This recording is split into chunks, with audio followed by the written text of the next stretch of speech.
love to quote Galatians 3:28, which says, "There is neither Jew nor Greek, for we are all one in Christ Jesus." But here's the problem. Unity isn't the same as equality. And claiming we're all one in Christ doesn't erase injustice. It demands we confront it.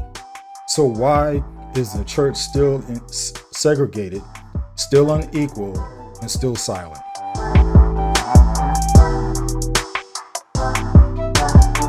Dr. Fred Price saw this coming. In Race, Religion, and Racism, he warned about a church that would preach spiritual unity while ignoring social division. You can't claim brotherhood in Christ while ignoring your brother's suffering. Fred understood unity without justice is just a cover-up. Okay, I think I told you that. Anyway, so anyway, I want to let you know, and I know that. See, I'm all fired up with this, and I know it's going to appear some people they're going to reject it because they're going to say I'm not coming across in love. They think I should speak softly and all of that. Well, I'm angry, but you need to know why. I'm not angry at any individual person, and I'm not angry at any group of people. I'm really angry about the fact that the church hasn't done anything about this situation. See, it never could have existed without the consent of the church. And that's what makes me angry. And so as I come across, I want you to understand why. And all of it's Bible-based. I don't do anything unless I can substantiate it by the Bible. See? Now let me show you what the word says. Mark chapter 3, did you find that? All right, now watch this, beginning with verse 1. And he entered the synagogue again, and a man was there who had a withered hand. So they watched him closely, whether he would heal on the Sabbath, so that they might accuse him. And he said to the man, this is Jesus now, and he said to the man who had the withered hand, "Step forward." Then he said to them, "Is it lawful on the Sabbath to do good or to do evil, to save life or to kill?" But they kept silent. And when he had looked around at them with anger, say anger. I said, say anger. I said, say anger.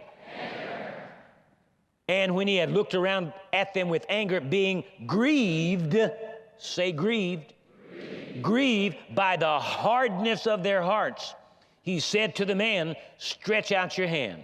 And he stretched it out, and his hand was restored as whole as the other. Jesus was angry. Now, biblical anger is actually called righteous indignation. Okay? It's not anger where you get mad and break up the furniture and beat up on your wife and kill the dog and beat your children and break out all the windows and throw everything all over the house. That's not that kind of madness. But it's righteous, holy indignation. Jesus was grieved because these rascals were so concerned about maintaining the status quo. They didn't give a care about this man that had a withered hand. They could care less whether he got healed or not. Just maintain the tradition of the Sabbath. Don't break the Sabbath. Don't disturb our tradition. If that man never gets healed, they could give a care. And it grieved Jesus. He was righteously indignant. It says he looked around upon them with anger, being grieved at the hardness of their heart. Now, that's the kind of anger that I have. I'm grieved. I'm grieved that the church of the Lord Jesus Christ, so claimed to be the church of the Lord Jesus Christ, has so let this thing fester and boil and bubble all these years and has never really addressed it. The church, they haven't addressed it. And they keep on perpetuating it. They keep perpetuating it by their lack of speaking out against it. If the whole church world, and most of the church world is white, they haven't said anything. All they've done is move out of the inner city, move to the suburbs. They don't give a care about black people. Oh, now they want us to get saved, and they must have some kind of strange idea that there's going to be a segregated heaven. You know, there's going to be a ghetto section in heaven and a suburb section in heaven. I don't think so. Because if so, I ain't going. I had enough of this crap while I've been here. I sure ain't going nowhere to spend eternity in that kind of an environment. But they let us know they don't care. Now, see, remember, don't take this personally. It's not everybody, and I know that. And I'm not saying it's everybody, but it's too many. It's too many, okay? If they really cared about us, they would have let us move in, a few of us, even if they didn't let us all move in. They could have let enough move in so there would be a nice little salt and pepper balance, and they could have kept things nice and kept the inner city nice. Instead of that, they just fled. Not only fled, but then jacked up the prices and ripped us off and made us pay a fortune to get the beat up, raggedy property that they left.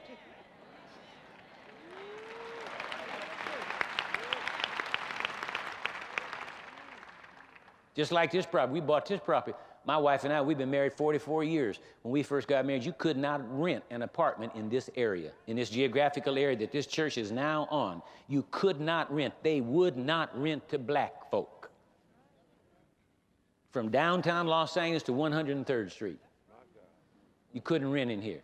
44 years ago, I tried it over and over again. They would not rent to blacks.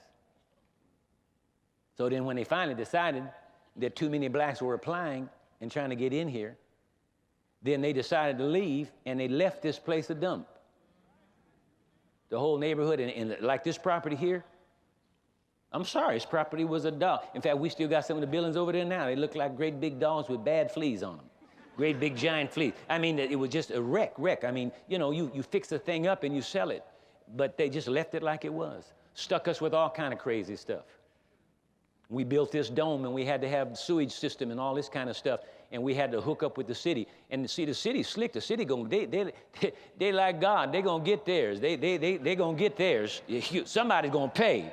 And so they didn't bother them, but they violated laws in a sense of agreements where everybody along this corridor was supposed to pay a certain amount of money for an improvement in the sewage system. And so apparently this place here did not pay that money, and so they got away scot-free. So when we got the place and we decided to build this dome, God, why am I, this is not the one I'm supposed to be dealing with today. Anyway, while we were building this building and getting it ready and wanted to get it approved, we had to, they stuck us and wouldn't give us an approval. I think we had to pay, was it $100,000 or $60,000? $200,000? No, I'm talking about to hook up to the city. They charged us $200,000 to get the permit, to be able to hook up with them. They made us pay what the folk out there in Malibu should have paid. That's cold-blooded. And they knew no white folks weren't coming in here and buying this property. They knew that if anybody got this property, it's going to either be Hispanics or blacks. Let them pay through their nose. $200,000 and some just to hook up. That should have been paid by the people that occupied this property when they made the improvements along the corridor. Everybody was supposed to make a contribution to it. Well, like I say, the government's like God. They just let you sit on you. Judgment day's coming. Judgment day's coming. And then when you get ready to hook up, you say, you want to hook up? Fine. Hey, no problem. We'll hook you up. But you're going to hook us up first with $200,000. Then we'll hook you up. Well, see, that's cold blood. If you really cared about people, Christian, you wouldn't have done that to somebody. See? And these are the kind, and see, it wasn't, I could expect this from sinners. Atheists, if we had bought it from the Klan, I could have expected that. You know, I'd know right where they were coming from. I wouldn't feel bad about it. I wouldn't expect anymore because I know how they feel. They let me know how they feel. Ain't only no doubt about how they feel. Don't have to guess. No guesswork involved. Know exactly how they feel. But Christian, this is a Christian organization.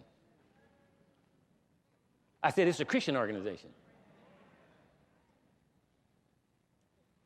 And I could go, there's tons of things like that and call ourselves Christians, see? See, they did the same kind of thing when they gave us, supposedly gave us emancipation. You took a group of people, brought them from their own native land, stripped them of their character, stripped them of their heritage, even stripped them of their family ties. purposely so that they couldn't get into agreement with each other. Took the father, grab him and send him north, as it were. Took the wife, sent her south. Took the kids, sent them west. Took the other kids, sent them east. Split them up. Christian people did this.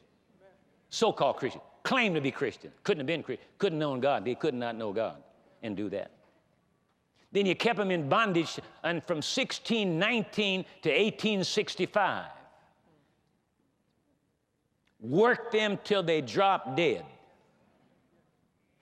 Because there's plenty more of them in Africa, so just kill these. You don't maintain, you don't keep them healthy, you don't keep them up. Just let them die and then get some more. That's all. Just purchase some more. You got money, go buy some more. And that's what they did. Then after all of that, then here comes 1865. And they gave us emancipation. Now you took people for all these years from 1619 to 1865, you taught them absolutely nothing. The majority of them could not read, could not write, barely could talk the language, and then you open the gate and set them free. And then wonder why they don't compete.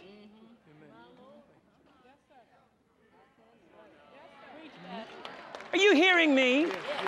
And then wonder why they don't compete. They can't read. It was against the law. And the wonderful, good, precious, honest, white Christians that did teach their people to read, the people that were under their jurisdiction, they did it at the risk of their lives. It was against the law to teach a black man to read.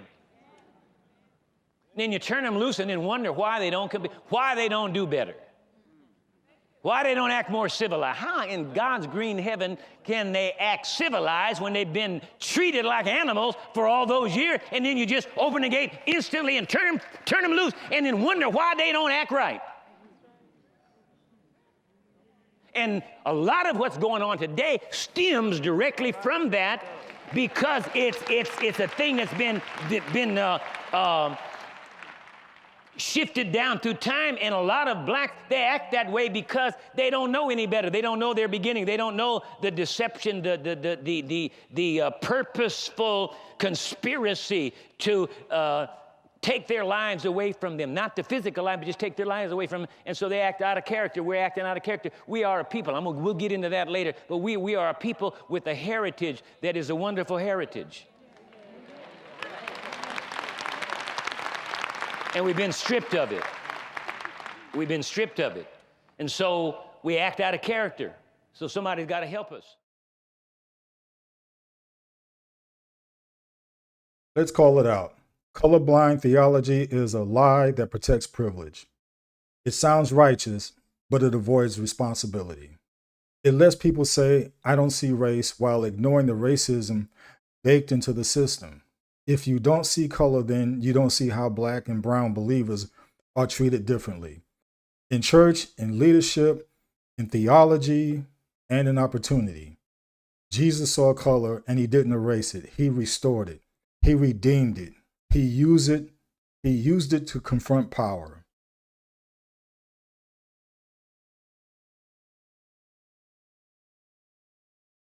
Unity in Christ doesn't mean nameness. Unity in Christ doesn't mean sameness. It means sacrifice. It means stepping into someone else's struggle. It means listening when it's uncomfortable. It means using your privilege to fight for justice. Fred Price didn't preach unity to keep peace. He preached it to stir conviction.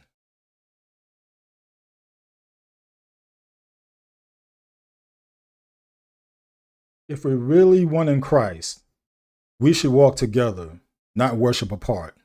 We should stand for each other, not stand in silence. Don't just quote Galatians 3:28. Live it, fight for it, pray into it.